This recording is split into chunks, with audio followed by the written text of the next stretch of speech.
శుక్లాంబరధరం విష్ణుం శశివర్ణం చతుర్భుజం ప్రసన్నవదనం ఛాయేత్ సర్వవిఘ్నోపశాంతయే ఆపదామపహర్తారం దాతారం సర్వసంపదాం లోకాభిరామం శ్రీరామం భూయో భూయో నమామ్యహం. బుద్ధిర్బలం యశోధైర్యం నిర్భయత్వమరోగత అజాడ్యం వాక్పటుత్వంచ హనుమత్స్మరణాత్ భవేత్. భారత్ టుడే ప్రేక్షకులకు సుప్రభాతం. మనం సుదినం శుభదం కార్యక్రమంలో ఉన్నాం. ఈరోజు ఆషాఢ శుద్ధ అష్టమి మంగళవారం. దేవి భాగవతంలో మహిషగ్ని వ్రతము నిర్వహించమని చెప్పబడ్డది. ఈ రోజున మహిషగ్ని వ్రతం నిర్వహించాలి. ఆషాఢ శుద్ధ అష్టమి నాడు ఉపవాసం చేసి, అంటే ఈ రోజున ఉపవాసం ఉండాలి. ఉపవాసము అంటే ఉప సమీపే వాసము. మనం ఏ దేవతని ఆ రోజు ఆరాధింపదలుచుకుంటామో ఆ దేవత సమీపంలోనే, ఆ దేవత ఉపాసనలో, ఆ దేవత పూజా కార్యక్రమాల్లో ఉండిపోవాలి. ఆ దేవతకి సమీపంలోనే ఉంటే ఇక వంటలు చేసుకోవటాలు అట్లాంటివి ఉండవు. అందువల్ల సమీపే వాసం ఉండటం అని చెప్పి, అంటే భోజనాధికం మానటం అనేటటువంటిది దాని అర్థంగా పరిణమించింది. అందువల్ల అష్టమి నాడు ఈ రోజున ఉపవాసం చేసి పసుపు నీళ్లతో స్నానం చేయాలి. అంటే నీళ్లలో పసుపు కలుపుకుని స్నానం చేయటం. అసలు రోజు కూడా స్త్రీలు ఒక చుక్క పసుపు కలుపుకుని స్నానం చేయటం, లేకపోతే పసుపు మొహాన్ని రాసుకుని స్నానం చేయటం, ఇది వాళ్ళకి కర్తవ్యం. అనేక రకాల మొహాన కొందరికి నూగు ఉంటుంది, జుట్టు వస్తూ ఉంటుంది, మొగాళ్ళకి వచ్చినట్లుగా మీసాలు అవి. ఈ పసుపు రాసుకుని కనుక స్నానం చేసేట్లయితే ఆ నూగుని పోగొడుతుంది, వెంట్రుకలు ముఖాన్ని లేకుండా చక్కగా బంగారు ఛాయతో ఉండేటట్టుగా చేస్తుంది. కాబట్టి మన వాళ్ళు అటువంటివి నియమాలు పెట్టారు. ఆధ్యాత్మికతలో అనేక రకాల ఆరోగ్య సూత్రాలు, అవసరమైనటువంటి విషయాలు కూడా మన వాళ్ళు తెలియజేశారు. మహర్షులైనటువంటి వాళ్ళు మన యందు ఎంతో అభిమానంతో మన శ్రేయస్సును కోరుతూ అలా చెప్పారు. అందువల్ల దాన్ని పాటించాలి. పసుపు రాసుకోవటం అనేటువంటి వాళ్ళ సబ్బుల్లో అలవాటు పడి పసుపుని మానేసినా కూడా మరి దాని యొక్క ప్రయోజనాన్ని గుర్తించినటువంటి వాళ్ళు దాన్ని పాటిస్తూనే ఉన్నారు. ఈ రోజున ముఖ్యంగా ఈ ఆషాఢ శుద్ధ అష్టమి నాడు పసుపు నీళ్లలో వేసుకుని ఆ పసుపు నీళ్లతో స్నానం చేయాలి. అలాగే ఆ నీటితోనే మహిషగ్ని దేవికి స్నానం చేయించాలి. మహిషగ్ని అంటే ఘ్న అంటే చంపినటువంటిది అని. హనహింసాయాం, మహిషుడు అంటే మహిషాసురుడు, ఆ మహిషాసురుణ్ణి సంహరించినటువంటి ఆమె అని అర్థం అక్కడ. అంతే మహిషగ్ని అంటే. దున్నపోతులు మహిషం అంటే దున్నపోతు, మహిషాసురుడు దున్నపోతు ఆకారమే వాడు. అందువల్ల వాణ్ణి చంపినటువంటి ఆమెని ఇవాళ చక్కగా స్నానం చేయించి కేసరము, చందనము, ధూపము, కర్పూరాదులు వీటితో పూజ చేయాలి. సకలోపచారాలు చక్కగా నిర్వహించాలి. నైవేద్యంగా నేయి, పంచదార, యవధాన్యం వాటితో కలిపినటువంటి ఆ మిశ్రమతో తయారు చేసినటువంటి పదార్థాన్ని మహిషగ్నికి నివేదన చేయాలి. పంచదార, నేయి, యవధాన్యం అవి అర్పించాలి. అట్లాగే ఉత్తములైనటువంటి వాళ్ళకి, బ్రాహ్మణులకి సమారాధన చేయటము. అట్లాగే బాలికలకు కూడా కుమారి పూజ అని మనం అనుకుంటూ ఉంటాం.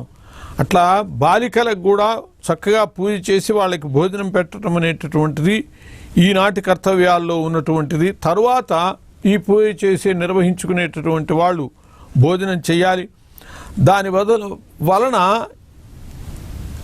సమస్తములైనటువంటి కోరికలు, ఇష్టసిద్ధులు చేకూరుతాయి అని చెప్పి శాస్త్రం, పురాణాలు చెబుతున్నాయి.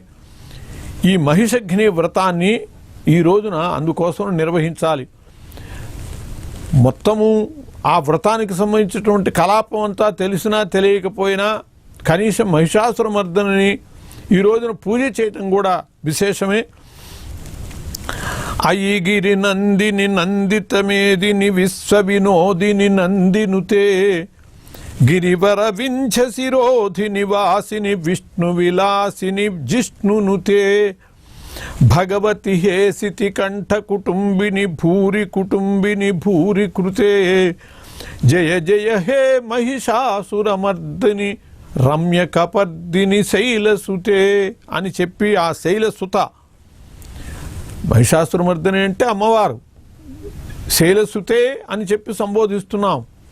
శైలం అంటే హిమవత్పర్వతం, హిమవంతుని యొక్క కుమార్తె అయినటువంటి పార్వతి, ఆ పార్వతీ స్వరూపిణే కాబట్టి అందువలనే శితికంఠ కుటుంబిని అని చెప్పుకుంటా దీంట్లో మనం చెప్పుకుంటున్నాం. శితికంఠుడు అంటే నల్లనైనటువంటి కంఠము కలిగినటువంటి వాడు. విషాన్ని కంఠంలో పెట్టుకోవటం వల్ల కంఠం నల్లగా ఉంటుంది శివునకు, నీలకంఠుడు అని అంటూ ఉంటాం. అటువంటి శితికంఠ కుటుంబిని, పరమశివునకు కుటుంబిని భార్య అయినటువంటి ఓ శైలసుతే, హిమవంతుని యొక్క కుమార్తె అంటే పార్వతీ స్వరూపుణైనటువంటి ఓ మహిషాసురమర్దిని నీకు నమస్కారము అని చెప్పి అట్లా ఆమెను స్తుతించి ధ్యానించి ఆమెకు పూజలు నిర్వహించటం అనేటటువంటిది ఈ రోజున కర్తవ్యం. మహిషాసురుడు వాడు ధనువు వంశంలో పుట్టాడు. ధనువు వంశంలో రంభుడు కరంభుడు అని చెప్పి ఇద్దరు సోదరులు ఉండేవాళ్ళు. వాళ్ళిద్దరూ గొప్ప సంతానం కోసమని తపస్సు మొదలుపెట్టారు. రాక్షసులైనటువంటి వాళ్ళ కోరికలు ఏంటంటే మొత్తం లోకాల్ని జయించాలి, శాశ్వతంగా వాళ్ళు జీవించాలి, అందరినీ వాళ్ళ కాలు కింద పెట్టుకుని నొక్కేసేయాలి, ఈ రకమైనటువంటి కోరికలు ఉంటాయి. అందుకోసమని అలాంటి కుమారులు కలగటం కోసమని వాళ్ళు తపస్సు మొదలుపెట్టారు. ఒక చెరువు ఉన్నది, ఆ చెరువులో దిగి కరంభుడు అనేవాడు తపస్సు చేస్తున్నాడు, రంభుడు అనేవాడు చెట్టెక్కి తపస్సు చేస్తున్నాడు. అట్లా ఆ చెరువు ఒడ్డున చెట్టు మీద ఒకడు, చెరువులో ఒకడు తపస్సు చేస్తూ ఉంటే ఇంద్రుడు మొసలి రూపంలో వచ్చి ఈ కరంభుడిని మింగేశాడు. రాక్షసులు వాళ్ళు తపస్సు చేస్తున్నారంటే ఏదో దీనివల్ల ప్రమాదం ఉంటుంది అని చెప్పి గ్రహించిన వాడై కరంభుడిని మింగేశాడు. ఇది తెలుసుకుని రంభుడు లబోదిబో అన్నాడు. ఆత్మహత్య చేసుకున్నా ఇక బతకటం అనవసరం అనుకుని అగ్నియందు ప్రయత్నం చేశాడు. నిప్పుల్లో దూకి చచ్చిపోదాం అనుకుంటే అగ్నిదేవుడు సాక్షాత్కరించి నీ కోరిక ఏమిటి అని అడిగితే వాడు చెప్పాడు, ప్రపంచమంతటినీ కూడా గడగడలాడించేటటువంటి మహాబలవంతుడైనటువంటి కుమారుడు కావాలి అని చెప్పి. అటువంటి ఆ రంభుడికే వాడు ఆ వరం తీసుకుని వస్తుంటే ఒక మహిషి బర్రె బాగా పొంకంగా కనపడది యక్షుల చేత తీసుకువెళ్ళబడుతూ ఉన్నది. వాడికి దాని మీద మనసు పుట్టింది. దుర్బుద్ధి రాక్షసుడైనటువంటి వాడు, తామస ప్రవృత్తి కలిగినటువంటి వాడు దానిని రమిస్తే ఆ తర్వాత దాని నుంచి పుట్టినటువంటి వాడే మహిషాసురుడు. అటువంటి మహిషాసురుడు అనేక రకాల వరాలు పొంది లోక కంటకుడైనటువంటి దశలో ఆ తల్లి జగజ్జనని మహిషాసురమర్దినిగా అవతరించి వాడిని సంహరించి లోకాల్ని సంరక్షించింది. కాబట్టి ఈ రోజున ఆమెను తలుచుకుని ఆమెను పూజించి ఆమె యొక్క అనుగ్రహానికి పాత్రులమైతే ఏ రాక్షస శక్తి కూడా మనల్ని ఏమీ చేయకుండా ఉంటుంది. మనకి సమస్తములైనటువంటి కోరికలు నెరవేరుతాయని చెప్పి పురాణాలు చెబుతున్నాయి. కాబట్టి ఈ రోజున అటువంటి మహిషాసురమర్దిని సేవించి ధన్యులమవుదాం. స్వస్తి.